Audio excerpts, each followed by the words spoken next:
Í dag ætlum við að taka 2 fyrirlestur öryggi og svo dæmi sem byggir aðeins á þessu sem við erum búin að vera að fara yfir nú síðustu 3 vikur.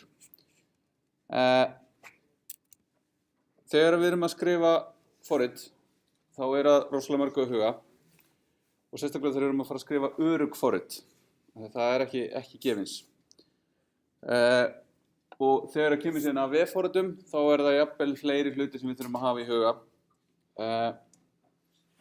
Og þetta er svolítið yfirgripsmikið og margt sem er í gangi hérna og góðu staður til að byrja á er að fara yfir óvasp topp 10 listan til þess að sjá bara svona hvað er svona þetta helsta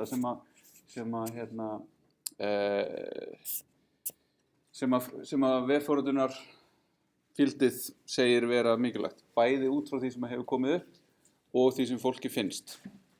En óvasp eru samtök sem stendur fyrir Open Web Application Security Project og þessi samtök stuðla að þróun öruggra vefforrita sem hægt er að treysta og til þess að gera það þá taka þau saman alls konar efni, fræðsluefni, leiðbeiningar, forritasöfn og svona sem eru örugt og sem eru fá svona einhvern stimpil.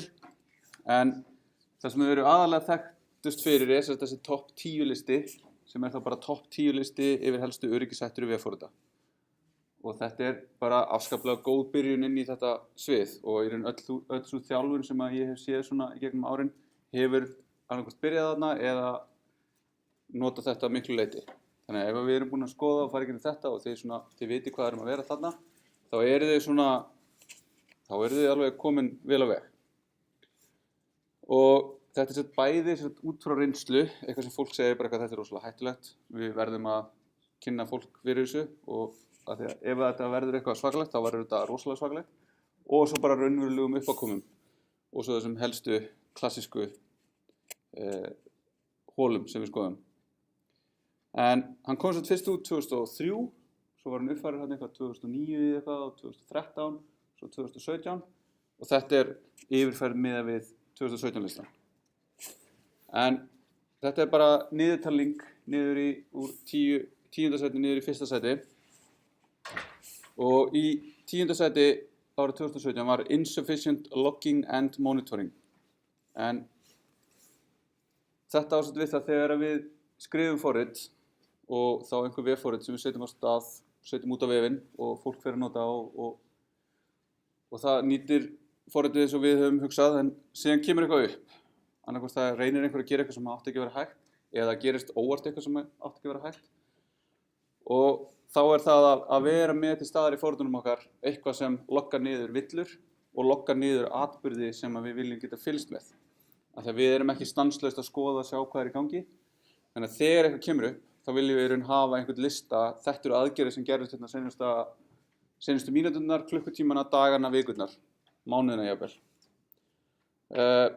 Og það kannski sérstaklega við svona auditable atburði, þannig að við búum til kerfi sem að nýtir þessu úr með skoðið seinustu viku, svona kröddvirkni þar sem við erum að leyfa að bæta við, eyða og uppfæra færslum í einhverjum gagnagrunnum eða einhverjum gagnalindum, þá getur einhver komið inn og hægt og rólega farið að skemma gögnun okkar eða breytt þeim eða eytt þeim eða gert eitthvað. Og það gerist yfirleitt ekki bara svona allt í einu, þannig að einhver svona malicious agent komin inn í kerfið okkar og að gera eitthvað.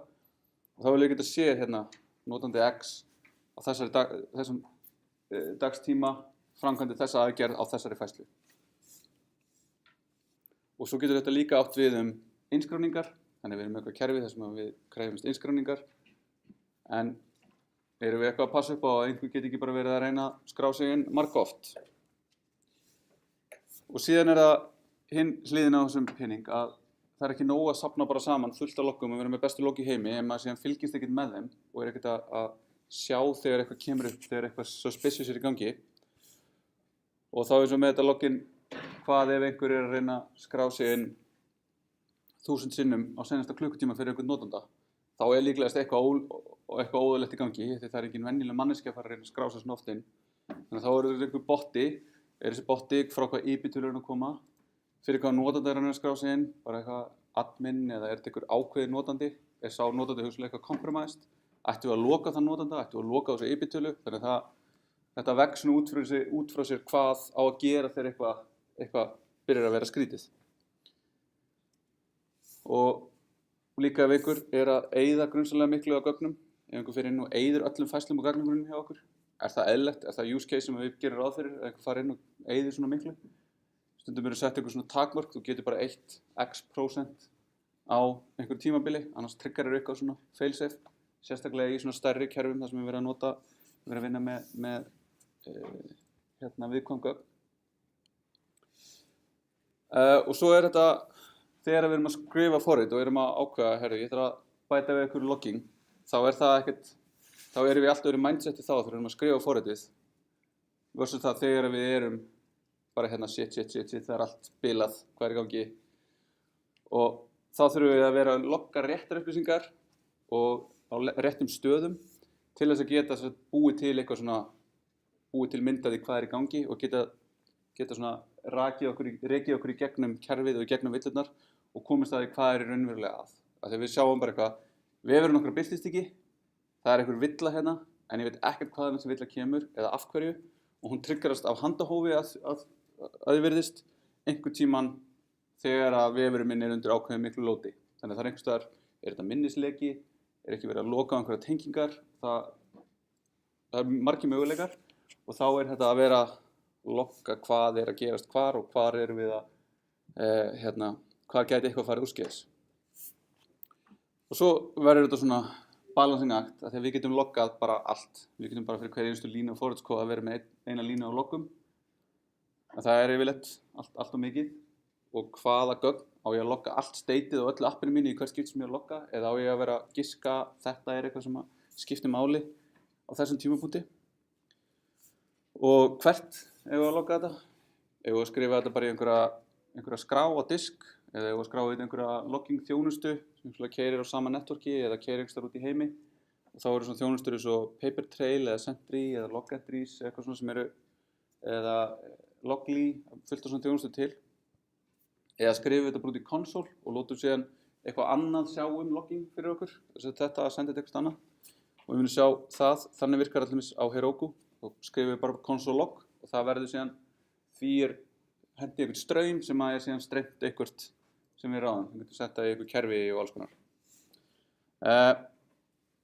Og þegar við svo logga þá erum við ofta að logga í þessi mismunandi level. Þannig að þessi log level geta verið bara að það eru villur sem komu upp. Það þegar við erum með try-cuts eða cuts á promisin okkar og það komið villur sem að við gerum ráð fyrir það gæti komið villa hérna og við grípum hana og þá getum við loggað hana og þá getum við í raun ákveðið hvað þetta gerast næst. Ef forritið okkar bara að fara að krassa, þá viljum við allavega logga áður en það krassar hvað var að gerast svo við getum þá lagað buginn og vonandi komið í veg fyrir að það krassa aftur. Síðan, ef það eitthvað svona skuggalegt að gerast, ef einhver að reyna að logga sig inn oft, þá getum við loggað út eitthvað svona warning, eða það að koma inn eitthvað skrítin gögn, einhver augljóslega að reyna að senda inn gögn sem eiga að valda kerfinu, koma kerfinu í okkur í einhverja óræða stöðu, þá getum við loggað eitthvað svoleiðis út. Og upplýsingar, þá getur þetta til dæmis verið svona fyrir webforrit kannski besta case þetta bara fyrir hvert request sem kemur inn, þá viljum við logga bara það komin request frá þessum nótanda, frá þessari IP-tölu á þessum tíma fyrir þessa slóð. Og svo fer requestin á stað, en við vitum allavega að það kom eitthvað request inn, en þá höfum við allavega hversu mikið load á vefþjónum okkar. Þó svo við ættum ekki að nota logga til þess að komast á loadi, en það annað. Og síðan getum við farið ennþá neðar og verið með eitthvað svona debug level, þar sem við erum með upplýsingar sem við höfum þá yfirleitt eða alltaf slögt á í production þegar við erum með vefinn okkar í rekstri. En ef að vefurinn okkar í rekstri og eitthvað gerist eitthvað skrítið, þá höfum við mögulega ná að flippa einhverjum switch og fá miklu meiri upplýsingar úr logginginu í forritinu okkar til þess að hugsanlega geta rakið okkur að einhverjum bug til þess að geta laga. Af því oft á tíðum er mikill munur á kerfinu undir einhverju loadi þegar það að fá á sig eitthvað magn af requestum versus það þegar við erum að testa og við erum kannski 2 að prófa forritið. Það er ekkert load. Node.js og logging, en það eru nokkrir pakkar sem við getum notað. Morgan pakki sem leyfir okkur að logga bara HTTP requestur á stöðluðu formi og staðlaða formið kemur frá Apache vefþjónunum og þá bara ákveðin svona strengur sem verður loggaður út og það mikið til af tólum sem geta tekið inn loggaskrár sem eru á þessu formi og gefið okkur svona þetta vinsælasta síða þín, þetta hérna á þessum tímapunkti komið mörg request frá þessari IP-tölu og þá getum við fengið svona einhver falleg og skemmtileg gröf fyrir það. Síðan Winston, annar pakki sem leyfir okkur að logga til dæmis í skrár eða í konsól eða í einhverjar þjónustur. Og þessir pakkar eru sem sagt settir upp og Morgan til dæmis sett upp þannig að það sett bara sem middleware á Express appið okkar sem þá bara tekur inn request-hlutin og loggar út. Þannig að við þurfum í raun bara að sækja pakkan og gera app use á hann, stilla í raun hversu detailada logga við viljum fá út og svo það loggað fyrir okkur. Og það fyrir yfirleitt í bara standard out, í bara console loggað út í raun og veru. En síðan fyrir Winston þá getum við farið að gera miklu flóknari hluti. Þá getum við búið til einhverja svona loggar hluti sem við getum stillt. Við getum verið með marga loggar hluti og við getum látið þá fara á mismunandi staði og þetta getur orðið voðalega flókið. En dæmi þetta þá erum við með Morgan og Express í gangi. Sækjum Morgan og sækjum við einhver föll úr þessum Winston pakka. Hér búum við síðan til logger, þannig erum við að segja hvernig á loggið okkar að formatast út. Þá erum við einhver timestamp, hversu nákvæmur á þessi timestamp að vera, hann á að vera ár, mánuður, dagur, klukkutími, mínútur og sekundur. Við ætlum að fá stack traceið ef það kom upp villur. Þetta gerir eitthvað, ég man ekki hvað var. Og svo við ætlum að skrifa þetta sem JSON á þann stað þar sem við loggum þetta. Síðan eru transport, hvernig við transportum loggan eitthvað annað. Þannig eru skilgreindir 3 transportar. Þannig að almennt fara öll logg yfir í app log. Ef við erum með debug log þá það að fara í debug líka, debug.log. Og síðan ætlum við líka að skrifa þetta út í console. Þannig þá annar console. Og þá eitthvað fleiri format, þá getum við colorizað þetta og gert það simple. Þannig að það einfaldar aðeins hvað við erum að fá út. Og síðan getum við kallað í þetta svona. Logger.info. Svo logger.debug. Logger.info. Logger.info. Logger.error. Og allt þetta munir við nota þessa stillingu þarna ofan til að logga út. En síðan fyrir Morgan, þá þetta það sem við þurfum til að fá upp þessa HTTP request login. Þannig ef við keyrum þetta upp, þá fáum við info app started. Þetta kemur frá Winston, sem segir okkur hvenær þetta gerðist, þannig þetta þessi einfalda útgáfa. Og ef við skoðum þá app log, þá þetta að koma frá henni. Svo debug log sem það sama, nema það í raun allt plus debug logið. Og ef við opnum vefþjónin, þá fáum við þetta Morgan log sem hvað kom frá hverjum, hvenar og hvert. Og það IP-tala mín, dagsendingin, get á slash með hvað HTTP aðferð, svarið, stærðin á svarinu, user agentið. Já. Og þá núna búið að skrifa í debug log, eitthvað debug sem þá level debug. En það fer ekki í app log og svo framvegis. Þannig að svona getum við sett þetta upp, þannig að þegar eitthvað kemur upp á, þá höfum við einhvern stað sem við getum farið á og við getum séð hvernig forritið okkar búið að vera að keyra og hvort það hafi eitthvað komið upp. Seinustu eitthvað tímabil í fortíðinni. Síðan númer 9 á listanum Using Components with Known Vulnerabilities. Og þetta kemur náttúrulega inn á þetta sem við ræddum þegar við fórum yfir pakkana og yfir NPM. Að það rosalega auðvelt að sækja alls konar hugbúnað og hann getur létt okkur lífið og einfalda verkefnin okkar. En sumir af þessum stærstu atriðum sem hafa komið upp seinustu ár þegar að fólk setti þetta upp á einhverju tímapunkti, eitthvað forrit, eitthvað pakka, var hugsanlega svona eitthvað já, þessi pakki er kannski alveg bestur en ég bara þarf að klára verkefnið og snúa mér á næsta verkefni og ég nota hann bara og ég uppfæra hann einhvern veginn seinna en svo kemur þetta seinna aldrei og einhver kemst að því að þetta er þarna úti og nýtir þetta til þess að brjótast inn og það er sem sagt svona stærsta líklega þekkta caseið var það að Panama Papers lekinn var í gegnum það að það var vefþjónn sem keyrði WordPress sem var bara með marketingsíðu fyrir þetta fyrirtæki, banka eða hvað sem þetta var hana. Þetta ráðgjafa fyrirtæki og sú vél var á sama neti og allir aðrir vefþjónar fyrirtækisins með öllum gögnunum sem enginn átti að komast í nema starfsmenn. Og svo notaði eitthvað slider plugin og þetta slider plugin leyfði þér að uploada á ákveðinn hátt einhverjum POP-kóða sem þú gast síðan nota til þess að búa til skel í gegnum vafra, sem þú gast síðan nota skelina til þess að hoppa af vefvélinni inn á hina vélarnar í networkinu og þar var bara hægt að reyna og endanum náði einhver líklegast að brjóta eitthvað lykilorð, komst inn á vélina og var það bara búin að óna allt networkið og gat dumpað öllum gögnum úr öllum gagnagrunnum og bara sótt allt sem var þar.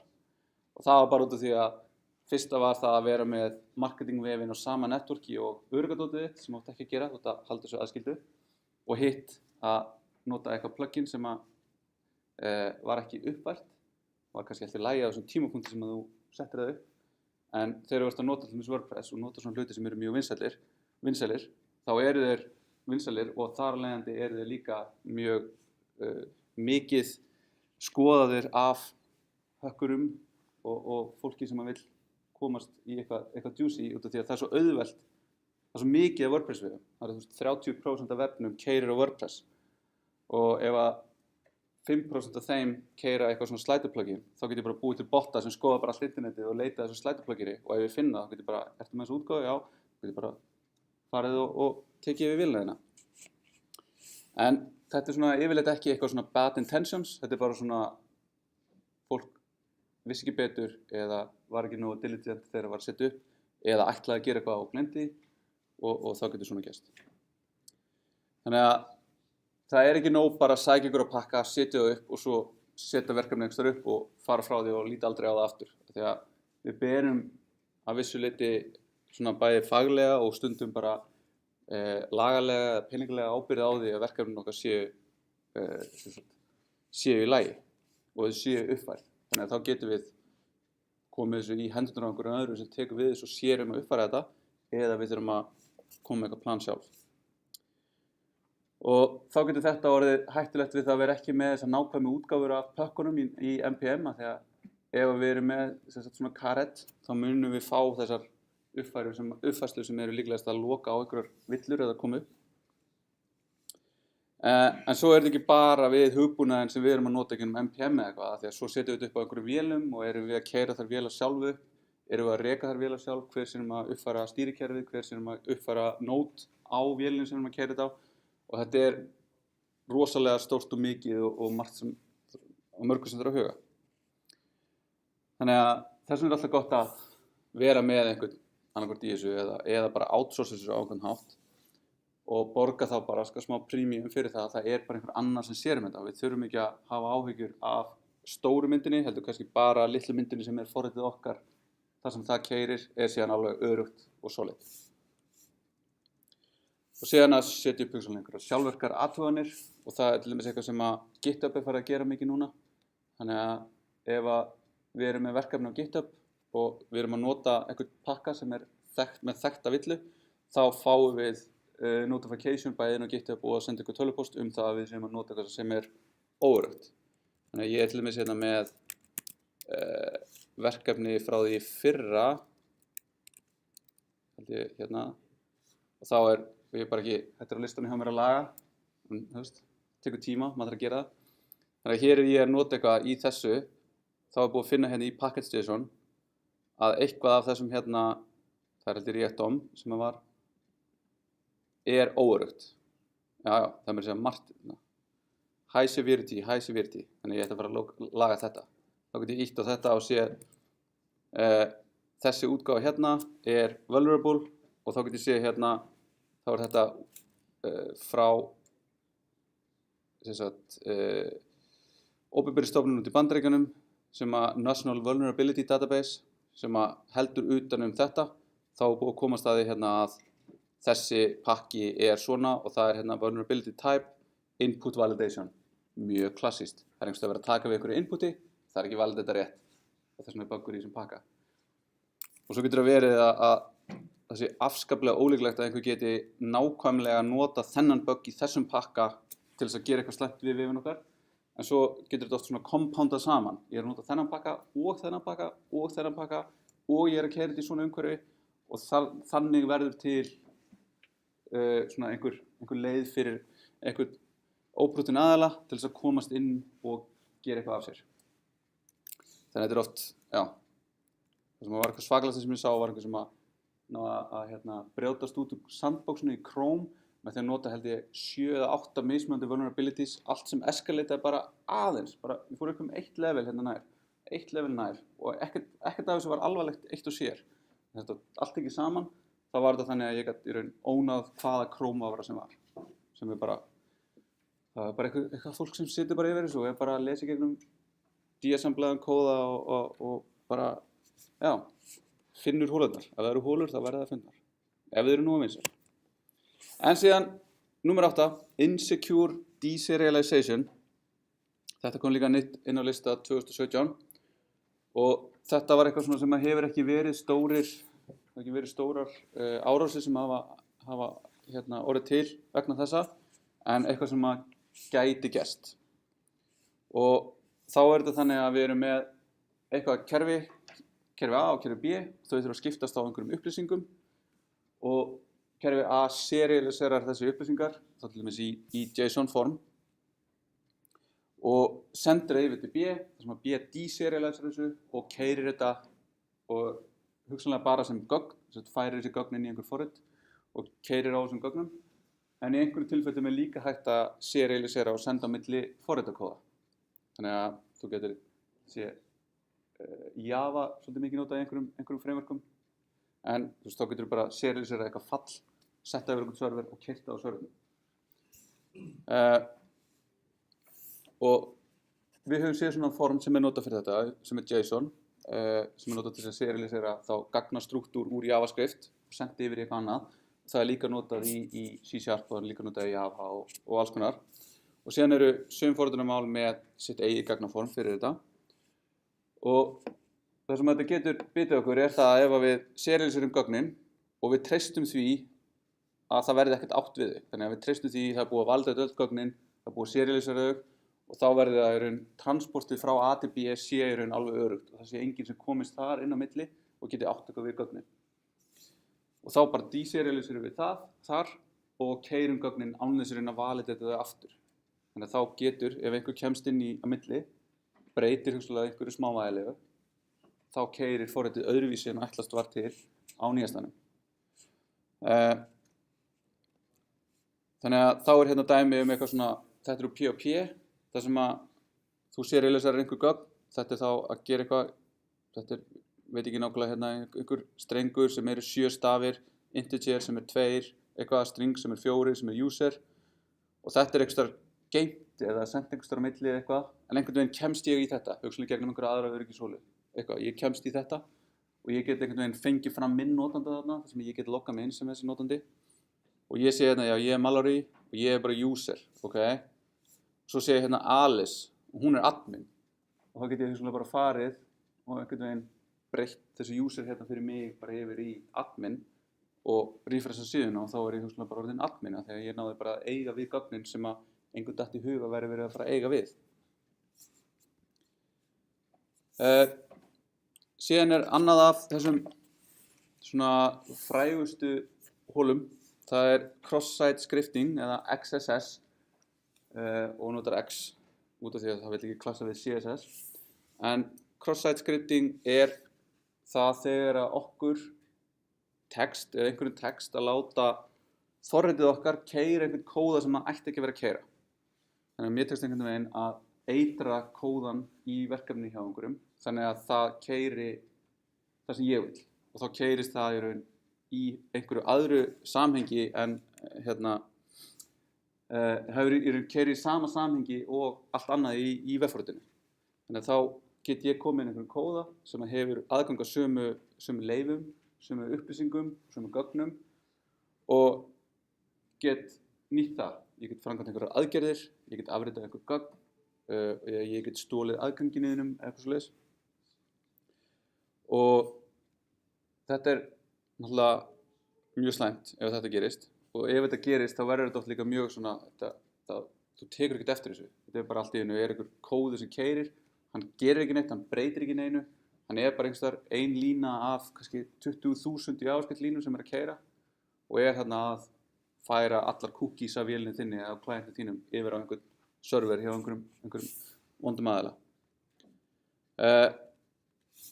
Og þetta gerist þegar við tökum upplýsingarna frá notanda og við validatum þær ekki áður en að við gerum eitthvað við þau, hvort sem það að vist í grunni eða birta þær aftur.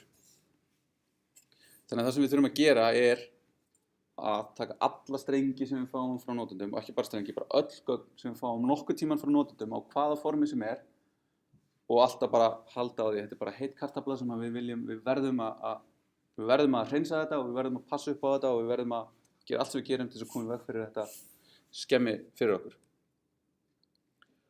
Og það er mikið af sjálfvirkum tólum sem leita þetta uppi og til dæmis Chrome, já, og bæði til góðs og ills. Bæði verið að athuga að segja, hei, ég sá að þú ert með XSL-galla, eða bara eitthvað, hei, ég sá að þú ert með XSL-galla, ég ætla ekki að segja frá því, ég ætla bara að nýta hann og gera eitthvað við gögnin. En síðan svona til góðs þá höfum við eins og Chrome sem passar upp á það núna ef að ég ger eitthvað, ég fæ senda einhver link með einhverjum kóðabút sem lítur út fyrir að vera JavaScript sem á að keyra til dæmis í vafranum, þá stoppar bara Chrome og segir bara, það er eitthvað slæmt í gangi hérna, ég ætla bara ekki að leyfa þær að skoða hana með. En XSS skiptir sér í 3 flokka, ég ætla að fara yfir 2 af þeim og svo fyrir Reflected XSS, en það er það þannig að ég geti búið til einhvern kóða inn á eitthvað vefkerfi og ég geti einhvern veginn komið fyrir í slóðinni einhverju payloadi, einhverju sem ég er búinn að búa til og sér sníða til þess að í rauninni líti út fyrir að vera ekki það skuggalegt og einhvern veginn ná tökum á þínum account eitthvað svoleiðis. Þannig að þetta er oft gert í sambandi við svona phishing árásir eða ég er bara með mjög ákveðið, ég ætla að reyna að ná aðganginum þínum og ég ætla bara að reyna að óna þig.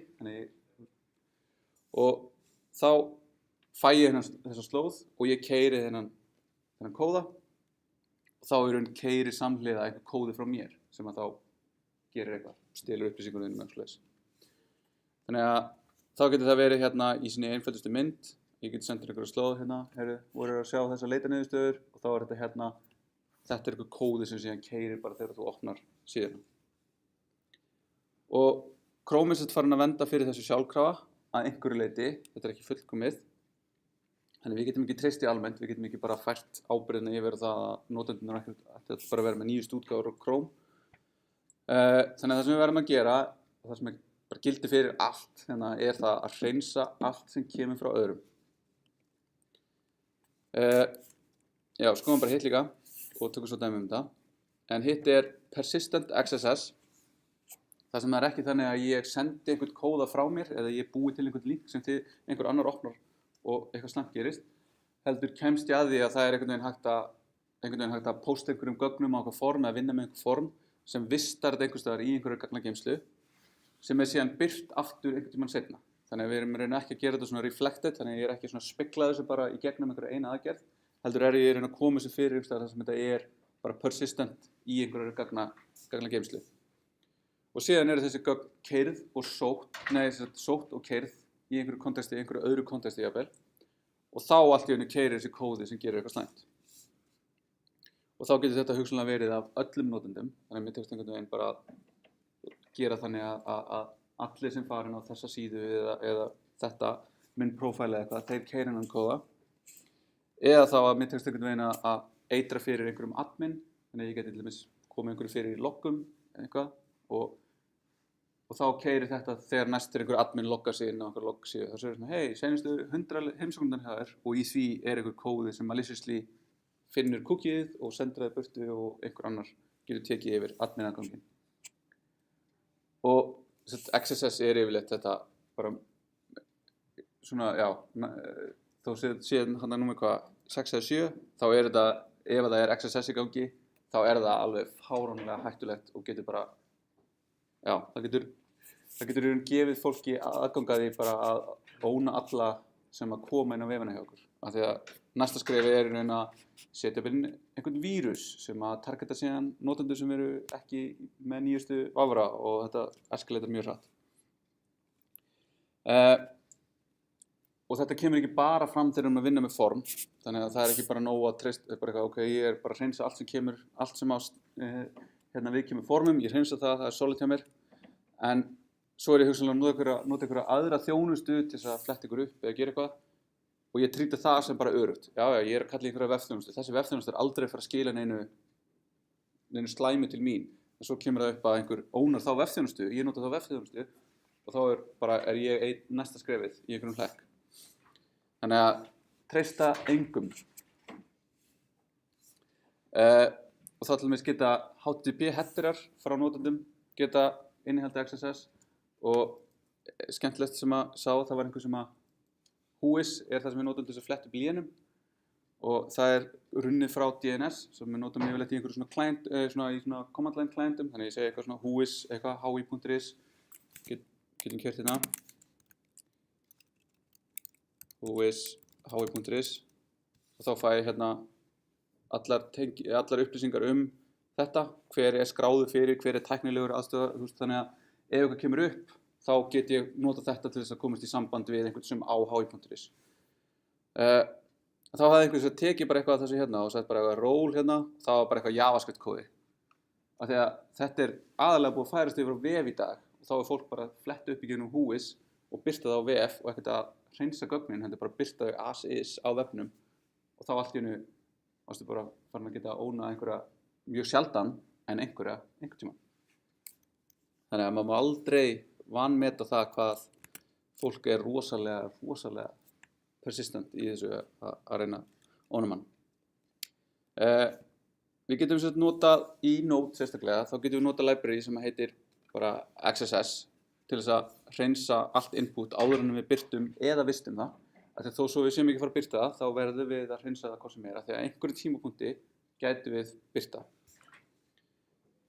Þannig að þá er það í raun bara þetta að við sendum þetta í gegn og þá mun þetta library sjá til þess að allir hlutir sem að líti út eins og einhvern veginn XSS strengir eru hreinsaðir í burtu.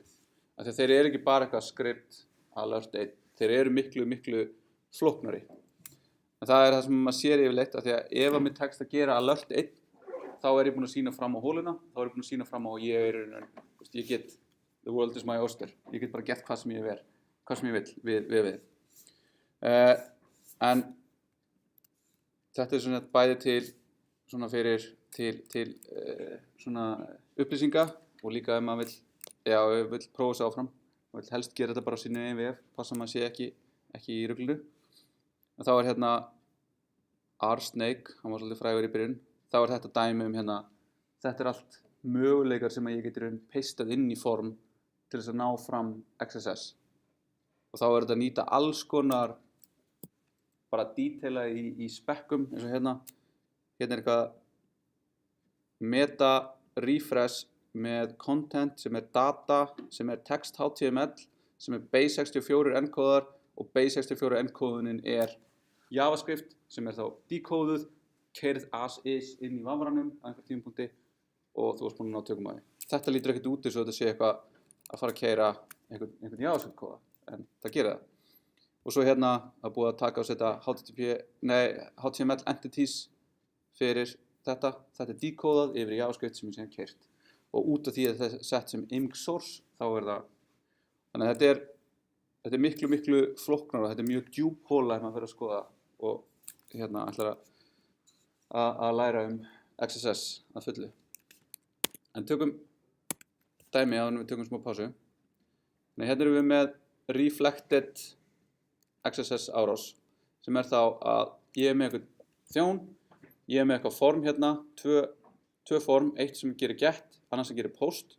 Það tekur inn eitthvað input hérna, einhver gögn frá notanda og hér ætla ég að reyna að segja bara get og þá ætla ég að reyna bara að prenta út tilbaka þetta er það sem þú sendir inn í formið. og svo fyrir hérna þess örugga útgáfan, það sem eini munurinn sá, við erum búin að umlíkja þessi gögn sem við sendum tilbaka með bara XSS kalli í það, og síðan sama fyrir post og sama hérna. Þetta er ekki mikið sem þarf að gera, en það er nóg að gleyma þess á einum stað í einu ráti og einhver kemst að því, og þá er maður bara alveg jafn opinn sem maður hafi ekki gert það yfir höfuð. En ef við keyrum þetta upp, þá lítur þetta allt bara voðalega saklaust út. Þú sendir ASDF, og hérna kemur þetta uppi. Þannig að við opnum núna konsolið og ég segi hérna þetta klassiska script alert 1 og ég gerir þetta, þá fæ ég núna triggeraði ég XSS vörnina í Chrome og það segir hérna XSS auditor blocked because the source code was found within the request. Þannig að þetta hérna fannst í requestinu sem við varum að gera. En sem getur líka bara gert þetta núna nei, ekki svona. En sem getur gert þetta hérna líka og þá sendir þetta í gegnum post og þá kemur það sama, pages is working blocked by XSS auditor, og síðan ekki til þess að hérna tala við Firefox, en þá er þessi vörn ekki til staðar þar. Þannig þá getur ég farið hér og ég get sendt þetta og ég fæ upp núna. Þannig að núna keyrði ég þennan kóða sem ég sendi. Þannig að ef ég myndi senda einhverjum þessa hérna slóð með þessu hérna á einhvern vef sem er með XSS hólu, þá væri það ekki eitthvað að fara að poppa upp eitthvað svona, þá væri það bara einhver kóði sem maður bara myndi sækja einhverja JavaScript skrá frá einhverjum öðrum server og hún myndi bara keyra og gera sitt. Þannig að með því að breyta þessu svona, þannig að ef ég segi hérna, ef ég tek þetta út, já, það ætla ég ekki að lúka, já, ok, og reloada hérna, þinn við, app, post, hvað er ekki verið? Svona, post, þá núna er þetta í raun hreinsað og þá fæ ég í raun það sem ég fæ, eða það sem ég sendi inn, nema það sem ég gert í raun að það er búið að breyta hérna minna enn í HTML entity lesnan. Þannig að það er í raun lausnin á þessu og þá getur maður oft fengið svona dæmi þar sem maður er með eitthvað og svo allt í einu fer maður að sjá fullt af svona í logonum hjá sér af því það er einhver að reyna að gera eitthvað af sér. Síðan fyrir persistent þá erum við með í raun einhvern gagnagrunn og þá er hérna gagnagrunnur sem heitir examples 2019 eins og í seinasta tíma og hann ætlar að inserta inn í einhvern text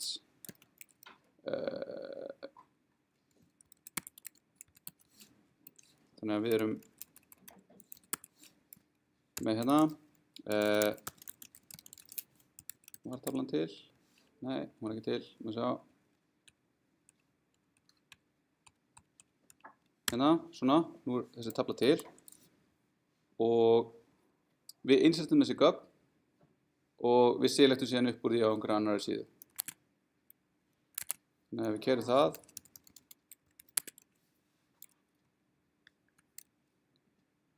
þá get ég gert hérna eitthvað, skoða gögn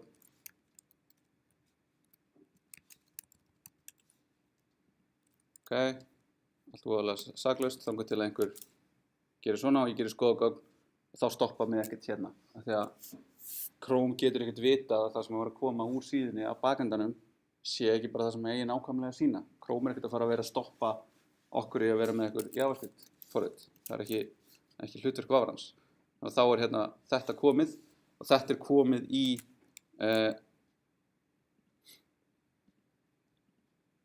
í gagnagrunni. Þannig að allt sem sækir upp á þessari töflu og er að fara að birta það, er að fara að birta einhvern HTML kóða sem er óæskilegur og þess vegna viljum við þó við sem ekki að fara að birta þetta núna eða í náinni framtíð, þá viljum við alltaf hreinsa allt input sem fyrst. Þá minnka bara líkurnar á því að einhvers staðar í framtíðinni muni þetta enda illa. og síðan að lokum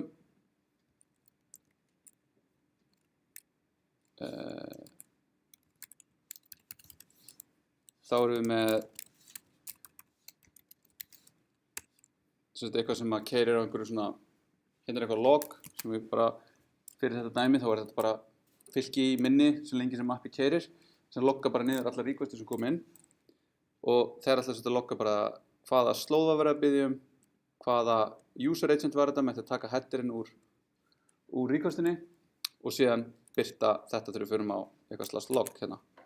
Þannig að við förum hér og förum með einhverja síðu og við gerum einhverja requestur, förum á /log, þá sjáum við hérna, ok, einhverju að skoða vefinn okkar, það er geggjað og hérna er þetta user agent, þá get ég í raun gert hérna, svona, sendt hérna með bandstrika A, get ég breytt user agent strengnum og þá get ég bara sendt JavaScript og sendi það á þennan server minn og ég fæ tilbaka hérna halla heimur og svo fer ég hér og refresha og þá er ég búinn að ná að koma inn kóða það sem hann á ekki að vera og þá er það bara þannig að í staðan fyrir að vera með þennan user agent streng þá er ég bara með script alert state. Já, þannig að þá var þér í venjulegri requestu þá er þetta bara eitthvað sem kemur frá clientnum. Hann segir hérna request user agent, hann merkir sig og maður getur haldið það er enginn að fara að eiga við þetta er bara alltaf lagi, þetta er bara eitthvað. En svo getur bara með curl bara einfallega gert svona. Þannig að ef að maður væri svolítið illur þá væri alveg hægt að fara og það er hægt að fara, já, og örugglega óna mjög marga staði en sem betur fyrir erum við öll mjög gott fólk hérna og við lærum á þessu að passa upp á okkar verkefni. Herru, tökum pásu til 4.